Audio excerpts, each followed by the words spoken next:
For many centuries, Asia was both the center of the world's textile production and the source of its fashion trends.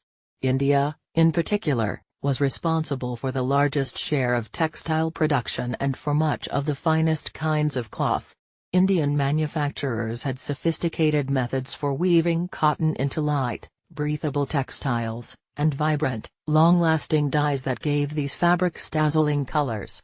From the Middle Ages to the early 19th century, Indian textiles were one of the most popular global commodities.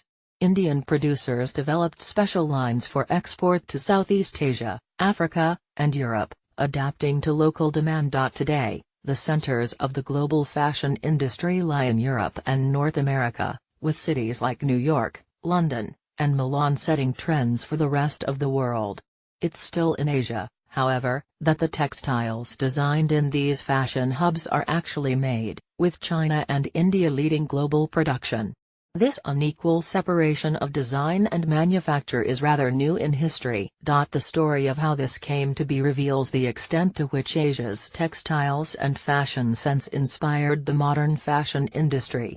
It also shows how the West's appropriation of those aesthetics paved the way for the troubling fast fashion environment we live in today. French consumers were willing to break the law to get their hands on the Indian cloth that they craved.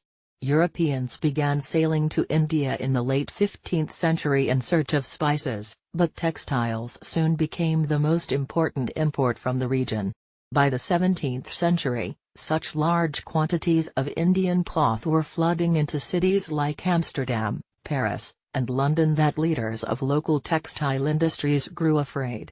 They lobbied governments to ban Indian textiles. The French,